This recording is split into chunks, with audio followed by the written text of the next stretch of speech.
పోతన భాగవతము వామనావతారము. బలిచక్రవర్తి పిలుపును విని వామనుడు బలిదైతేంద్ర కరద్రైకృత జల ప్రక్షాళన వ్యాప్తికిన్ జలజాతాక్షుడు చాచయోగి సుమన సంప్రార్థిత శ్రీధమంగలితానమ్ర రమాలలాట పదవీ కస్తూరికా సదమున్ నలినామోదము రత్ననోపురిత నానావేదమున్ పాదమున్. బలిచక్రవర్తి తన రెండు చేతులతోనూ కడగడానికి అనువుగా వామనుడు తన కుడిపాదాన్ని సాచాడు. ఆ పాదం యోగులు దేవతలు కోరుకునే సంపదలను సమకూర్చున్నది. భక్తితో వంగిన లక్ష్మీదేవి నొసటి మీది కస్తూరి కుంకుమతో కూడినది.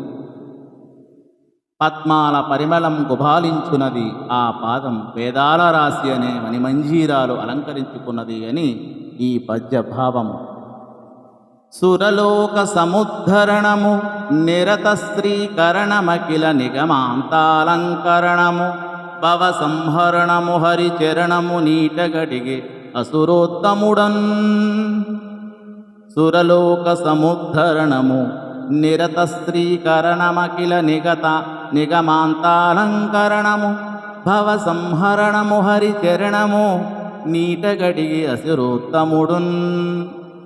దేవతలను కష్టాల నుండి కాపాడేది, కలకాలము మేలు కలిగించేది, సమస్త ఉపనిషత్తులకు అలంకారము అయినది, భవబంధాలను సోకార్చి మోక్షాన్ని సమకూర్చెడిది అయిన వామనావతారుడు విష్ణువు యొక్క కుడిపాదమును బలిచక్రవర్తి నీటితో కడిగాడు అని ఈ పద్య భావము.